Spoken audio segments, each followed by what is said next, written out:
Ignatius Press and the Augustine Institute present The Formed Book Club. Catholic book lovers unpacking good books, chapter by chapter. If you like us, please help us by subscribing and by reviewing us on Spotify, Apple Podcasts, or wherever you might listen.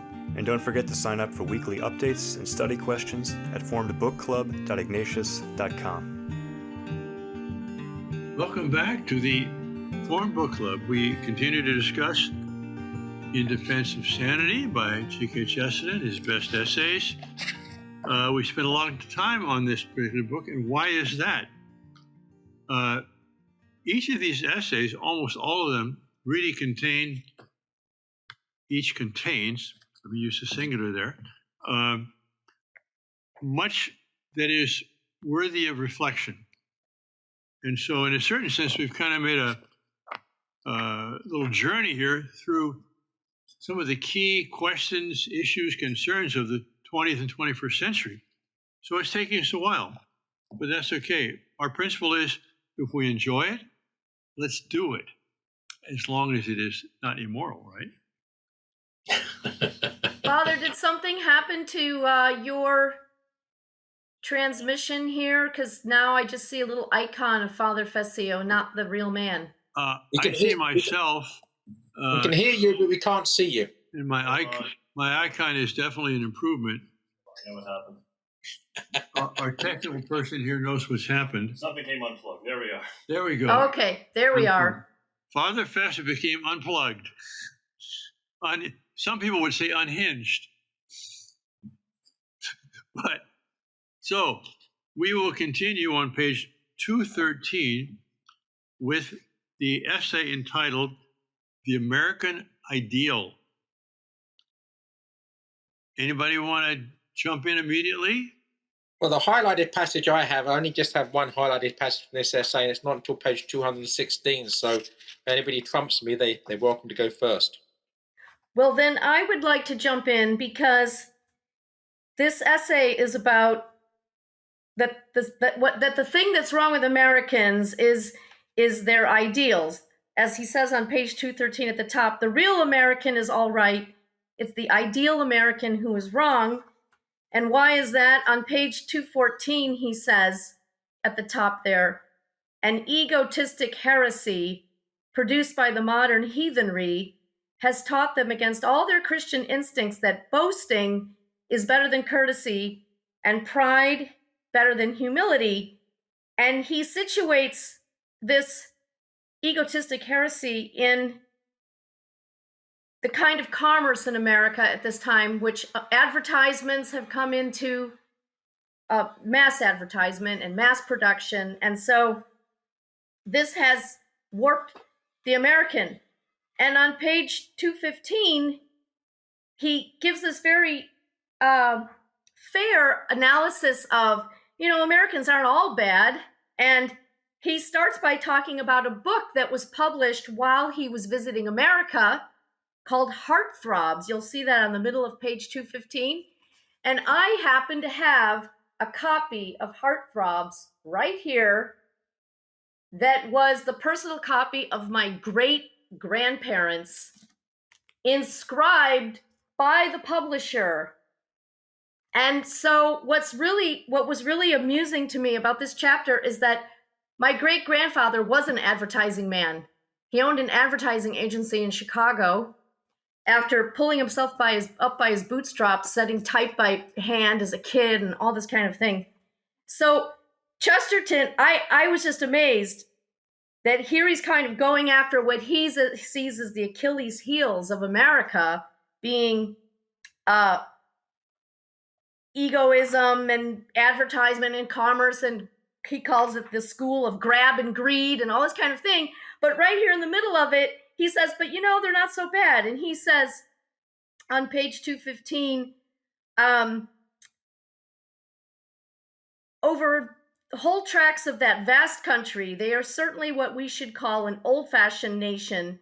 In no nation in the world are so many people attached to a certain sort of old text, familiar quotations, or pieces of sentiment that were written on the pink pages of Victorian albums. And that's exactly what this book of Heartthrobs is. It's a collection of verse and and aphorisms and witticisms.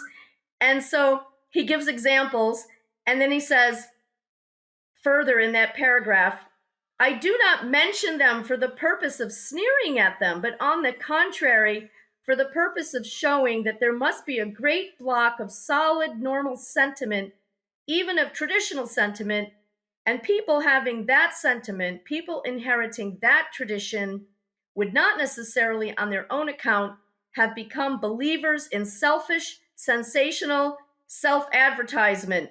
And I want to say, well, that was before Instagram, Facebook, and Twitter.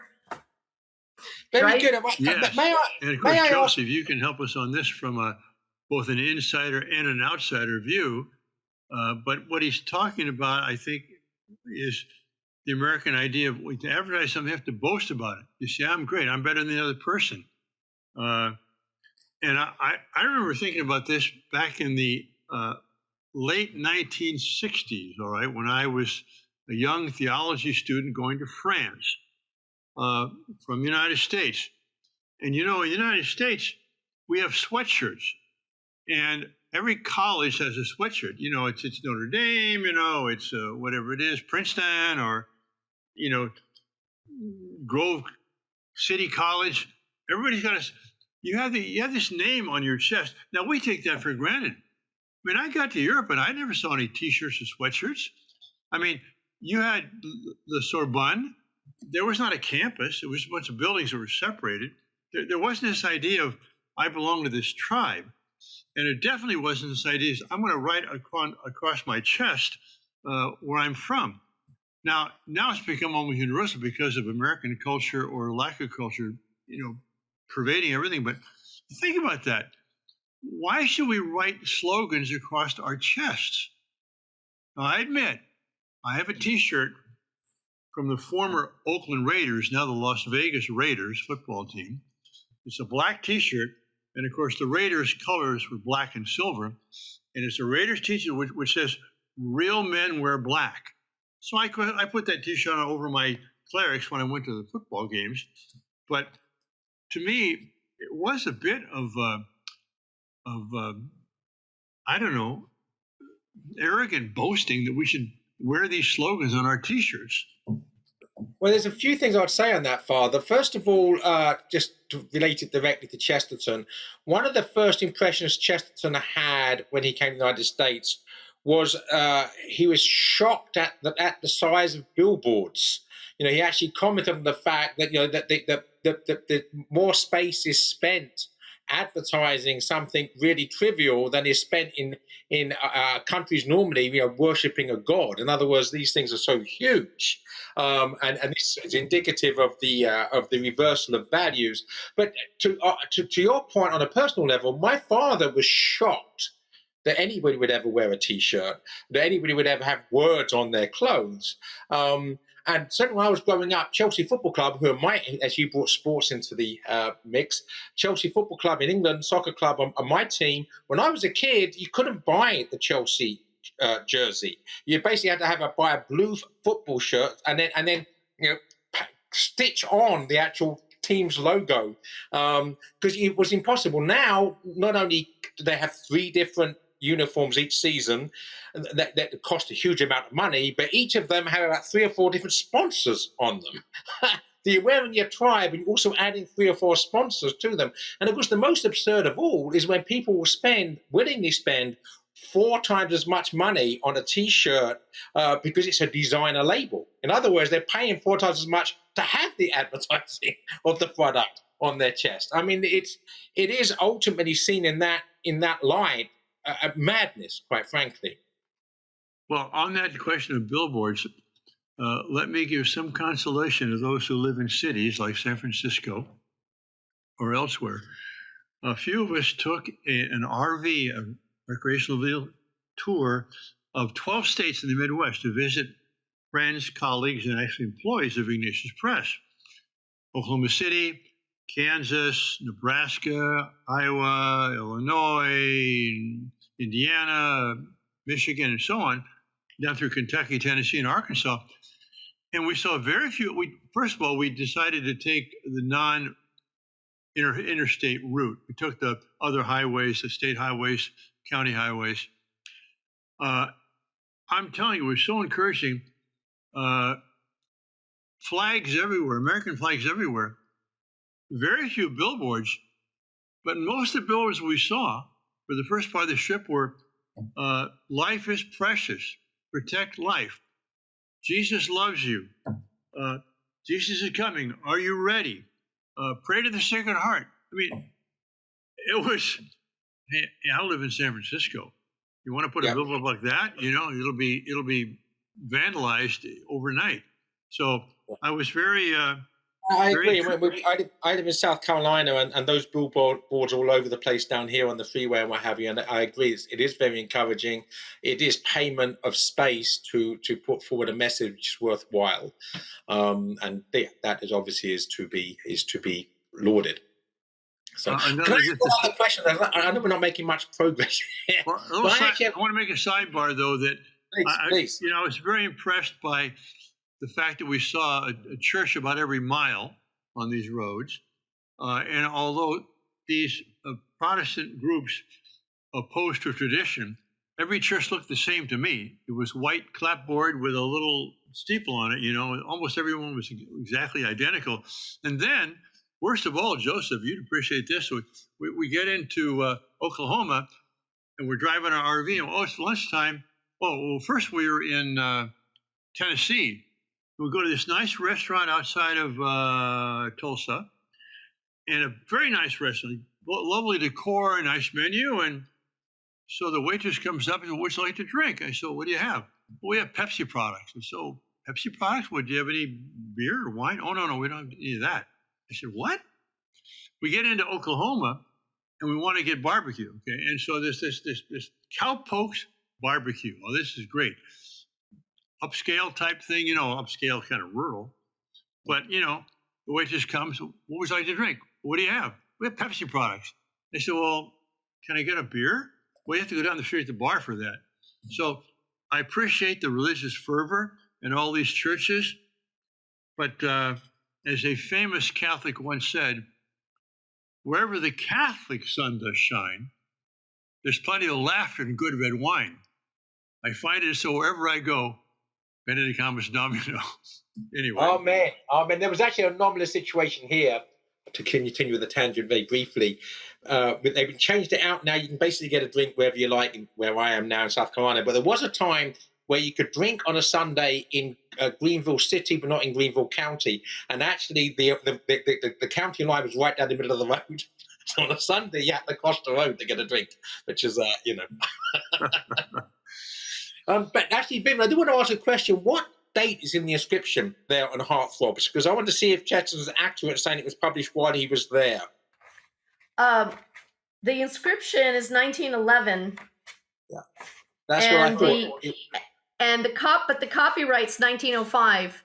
Yeah, he didn't go to the States, and the first visit was not till after World War I. So I'm just interested whether it's actually accurate, published while he was there. It was actually a book that's been out for 20 years or so, probably at the time. Well, I'm actually very briefly on this, because obviously but just the one thing I've got to 216. I think this gets to the heart of it. About 10 lines down, the ideal, which has and deserves the detestable title of making good. This is issue here, capital M, capital G. The very words of a hypocrisy that would have been utterly unintelligible to any man of any other age or creed, as meaningless to a Greek sophist as to a Buddhist monk. For they managed, by one mean twist of words, what Chesterton calls another essay, of course, an evil euphemism, to combine the notion of making money with the entirely opposite notion of being good. Now, I would agree with Vivian here, I'm sure, that they're not opposites. But the abnormality of this notion can best be seen, as I have said, in its heathen and barbaric appeal to a brazen self-praise. Selling the goods meant incidentally, of course, lying about the goods, but it was almost worse than it meant bragging about the goods. And my issue, okay, so we take advertising as boasting or lying, and that's both true. But I think the key thing he's saying here is that the idea of the goods, because elsewhere he says, philosophers always talked about the good. And in the modern world, that's been sort of reduced to the goods, and it actually just means things that are produced that may or may not actually be good. And certainly, if making good just means making the goods and making money by making the goods, then certainly you have perverted the true meaning of the good in a philosophical understanding of the word. But taken more lightly, when you think about how many people have come to America, you included, Joseph, looking for a better life, then the idea, or take my great-grandfather, who ended up being successful as an advertising man, but started out a kid in a newspaper shop with a broom at 14. Making good meant I made something of myself. I worked hard. I had some drive. When Americans say that, they don't really mean to say that making money in and of itself makes you a good person. I realize there's that temptation. But the earlier essay about evil euphemisms, I think, is important. If we do have to be definite in our definitions or we go astray. And I did make it perfectly clear. I agree with you and disagree with him. Let's talk about making money is the entirely opposite of being good. That clearly is not true. That's a statement there which is going too far. But the statement there, to say that I made something of myself, again, theologically, that's problematic. Because we can't make something of ourselves. And in fact, the more we think we can make something of ourselves, the more of a mess we make of ourselves. But of course, the meaning of that is I took the gifts God gave me. I take as a given that I didn't make myself in that sense. I mean, it's true that now without the context of Christianity being the cultural understanding of things, now these statements can be reduced to these absurd statements that, what do they really mean? But back in the day of my grandfathers and great-grandfathers, they understood perfectly well. They didn't make themselves, that they were given gifts and abilities that they had a responsibility to use well and do the best they could. Now, we live in a time where these things are out of context and people actually do falsely believe they're making themselves. But that's not even what was meant by the self-made man back in the day. But it does show the danger of using words loosely. That's what I'm saying. Well, that's always a danger in every time. To start talking about the goods. Chesterton says elsewhere, to make the good a plural is itself problematic. Well, okay. I'm not going to get any further with this, so I'll just leave it there. Well, I want to do a little sidebar or a footnote or a codicil or whatever. Page 217, around the middle, he says, I say it with no particular hostility or bitterness, but it is a fact that the School of Commerce or the School of Journalism might almost as well be called a school of impudence or a school of swagger or a school of grab and greed. And I think what's happened is there's been a perversion of a good thing over time, of taking business courses and management courses that help run a company properly. Which, what does it do? It provides goods and services which help people. And of course, you get remunerated for that. But Vivian, your wonderful son-in-law, whose child with your daughter, Phoebe, I hope to baptize in a few days, had a degree in finance from Notre Dame.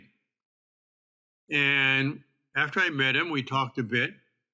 I asked him, I said, what is the primary responsibility of a CEO, a chief executive officer? And I expected what he would say, because that's the dogma. He says, to increase shareholder profitability. And thank God he doesn't believe that really, and not anymore anyway. But I said, wait a minute, the whole purpose of a company, running a company, is to increase the profits, the value of the shareholders? What about providing a job for people who have talent? What about providing goods and services that are useful to people? I mean, the whole pyramid has been inverted with our so-called schools of commerce. And when he told me that, unfortunately, it confirmed my prejudices against business schools that claim that the purpose of running a business is to increase shareholder value. I mean, shareholder value is a byproduct of providing goods and services at a reasonable price and being able to do it better than someone else can do. That's great. anyway, I think Chesterton, with his, sort of an informal type, insightful analysis, I think he did put a finger on something which is it's a problem within American culture, and it's good for us to try and eradicate it to the extent we can and keep all the good things. Because, like you say, I mean, my grandparents immigrated too, and they worked hard, and they were successful, and I think it's a good thing. In a certain sense, they made good, or made it. Yeah, and I agree. And as Vivian pointed out, I am myself an immigrant, and I thank God for that, not merely because America's been good to me, but because of my past. It's very good for me to have to relabel myself as something I used to despise. So, I'm certainly not opposed to the good that the United States has done in the past in allowing poor people from different parts of the world to make it out of the ghetto, or make it out of poverty and penury, through the opportunities this country offered for various reasons. That would be a whole different discussion as to why America was uniquely placed to offer that. Now, you're an escaped criminal, right? I never escaped. I did serve my time. Well, and Joseph, if I were to think of examples of people I know who have made good, you're one of the people that would first come to my mind. If that's properly understood, meaning you had a rough background, you took a winding road, you work very hard, you're very ingenious and clever in promoting yourself in the right kind of way, you have made a success of the gifts God has given you. And that's a beautiful thing. That's a good thing. But only by the grace of God, and Of it's course. only because I know it's by the grace of God. In other words, I've basically been made good by God, and that is something which I'm very aware of not being worthy of, and that's the reason. If I start thinking I made good, that it was me, then from that moment onward, you alone know. Father, what's the old aphorism? Work as if it all depended on you, and pray as if it all depended on God, or some other combination or something. Yeah. Well, but Joseph's success was that he married up. There you go. I can't argue with that. There you go. So if we exhausted the American ideal, we sure have. We've exhausted it, but we probably should move on. Beaten it into the ground. Exhausted by it, maybe. Now, the next essay is called Marriage in the Modern Mind. This theme has come up in several essays, and I don't know if it's because, Joseph, you and the other editors selected those out of the vast number, or if it's just that Chesterton saw this was a critical, crucial, central element in our culture and needed to be addressed as often as possible. I think both, Father. I think, first of all, each of us selected our own favorite essays, and probably each of us had a different essay on this similar topic, which is why there's so many in there. But the reason, of course, is it's a crucial topic, so we've all selected an essay, but also Chesterton wrote so many essays on the topic, it's possible to actually have this multivarious selection from the three of us. Well, so as not to be too redundant, I mean, we could just jump to what's unique about this essay, since we have talked about marriage a lot. And I think it falls where he turns it into a philosophical question. What is marriage? I mean, there's all this bantering about marriage and nobody asks what it is. And you can't really talk about a thing if you don't know what it is, right? And he asks that question on 220. And then when he starts to say what marriage is and what it does, then he talks about the aggrandizement of the state in its absence. And I think he hones in on that more in this essay than in the other essays on marriage. Don't you think, Joseph? Yes, I do. And actually, I think we can encapsulate it with one paragraph, and that's the paragraph that begins at the bottom of 222. Should I read that? And if we obviously we can talk about it, but if not, we can take that as the summary. I agree. I have got underlined too, but I like to go back on page 220. Yeah. To get to the definition there. The new paragraph on that page, he says, marriage, humanly considered, rest upon a fact of human nature, which we may call a fact of natural history. All the higher animals require much longer parental protection than do the lower. The baby elephant is a baby much longer than the baby jellyfish. But even beyond this natural tutelage, man needs something quite unique in nature. Man alone needs education. So, and that leads up to what you're talking here, page 222. But where did you want to start there? I wanted to start at the middle of the page. Where did you want to start, Joseph? I just want to start the paragraph after. You start where you like, Father, and Okay. if we can carry on. Okay, middle of the page. That is, in practical experience, the basic idea of marriage, that the founding of a family must be on a firm foundation, that the rearing of the immature must be protected by something patient and enduring. It is the common conclusion of all mankind, with some modern exceptions, I suppose, after his death, and all common sense is on its side. A small minority of what we may call the idle intelligentsia have just recently, and in our corner of the world, criticized this idea of marriage in the name of what they call the modern mind. The first obvious or apparent question is how they deal with the practical problem of children. The first apparent answer is you do not deal with it at all. So now you can take it up from there, Joseph.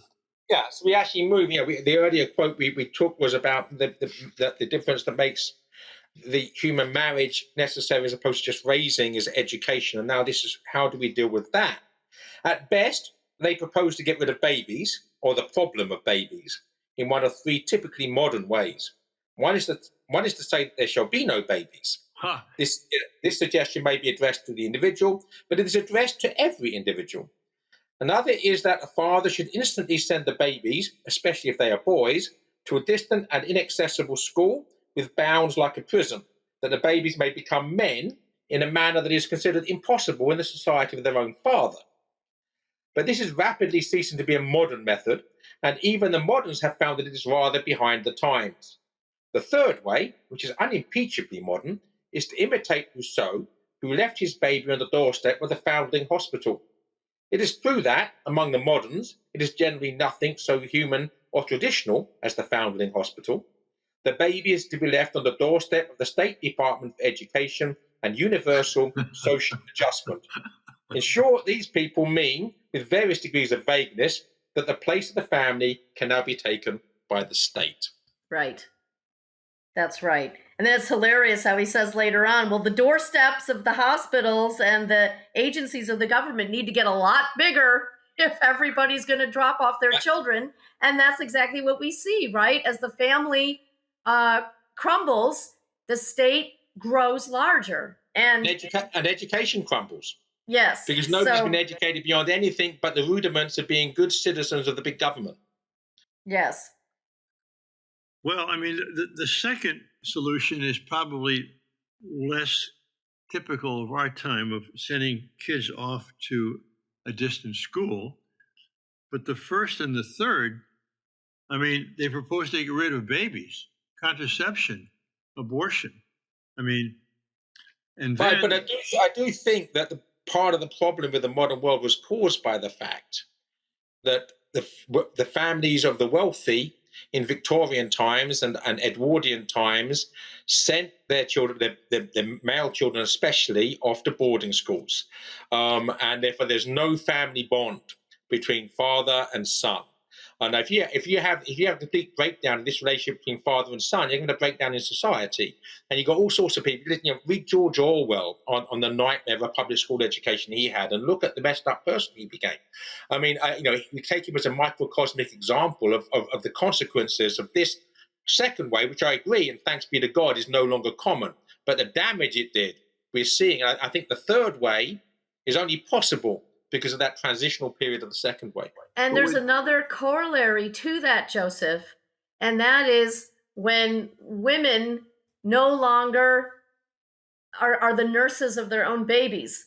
In other words, they put them out before bottles and all that, they put them out to wet nurses. And then as soon as the invention of bottles and formula and everything, then they could have dry nurses. But the point is that the mothers gave up the babies, the fathers gave up the sons, and that's what the upper middle class and upper classes were doing with their own children. And so, anyway. I want to ask a question, though. Is this idea of sending the young boys to a boarding school? At age 7. Pardon me?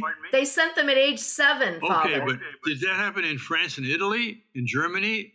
No, or mainly only in the United States? Or was that primarily a British thing? I don't know the answer. I suspect the answer is that it was more British than the rest of Europe. But I suspect you're right. I would say Britain and the Empire, and also the British Empire's impact on the Anglophone world in general. So I think there was a culture amongst the wealthiest in the United States, the WASPs, to send their children off to boarding schools, and that was because they were emulating the example of the British Empire. All those East Coast schools, like Deerfield and Andover and Exeter and all those schools and Boston were Latin School. Yes, but I mean, and that was those who stayed on the East Coast. But I mean, as they moved west, and that was what made America, was moving west. I mean, I don't think the people in Kansas, or Northwest Territories, were sending their boys out to boarding school. I mean, they were hunting bear. Right. That's true. The other thing to remember is even in the feudal period, sons were sent to the manors of other lords for their education and training. And part of that was to keep peace. You're not likely to storm your neighbor's castle if your son is living there. And so the sending off of sons, that goes back a long way. But I think what was particularly cruel about what ended up becoming customary in a place like Britain was that these boys were sent off so young, and these places were so cruel. And supposedly there was an idea, well, the tougher it is, the more manly you'll come out the other side or something. And anyway. Well, now, both of you have better memories than I do on this, but was there something during the Obama campaigns where they talked about a girl, a composite girl that had daycare and then public schools, and then I know what wasn't her name Julia or something? Yes. Yes. So remind us of that. I don't exactly remember, but it was basically this Julia, who was she a made up person? I don't know. But it was basically, thank you, Obama administration, for making me what I am today. At every step in her life, she was dependent upon government. Yeah, up until retirement and death, the whole thing was government. The whole thing, cradle to grave, right? Cradle to grave. Yeah. State welfare, right?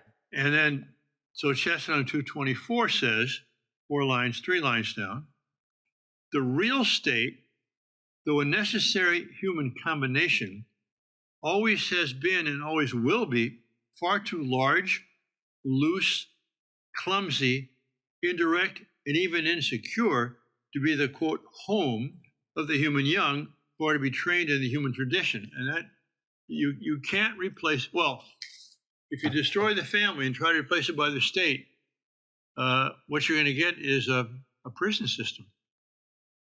Oh, I back to your point about education on the frontier. Going back to this great-grandfather, okay? Yeah. Who grew up born in Toledo, Ohio, and his wife grew up in the Dakota Territories on a homestead. People back then in this country only got an 8th grade education for the most part.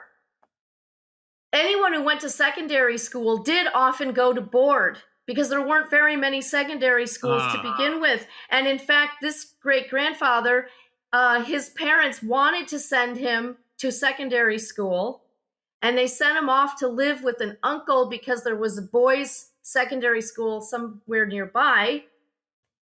And he ran away from home. He ran away from the uncle. He didn't want to go to school. He wanted to work for the newspaper office. So most people didn't go past 8th grade in that time in this country, apart from the upper class who sent their children to secondary schools, and those very often were boarding schools. Very good point. And if you've ever seen the McGuffey Reader, which was what was used in grammar schools, Yeah. I mean, they did not need to go to what we call secondary schools. That's right. I would match any 8th grader who completed the McGuffey Reader with any senior in high school today. I mean, it was amazing what they That's what right. they learned. That's right. Well, I think we've once again kind of overshot the mark a little bit. So we'll come back next week. Thank you, everyone. God bless you all. If you enjoyed this discussion, please help spread the word about the Forum Book Club by subscribing to the podcast and writing a review. You can sign up for weekly updates at forumedbookclub.ignatius.com.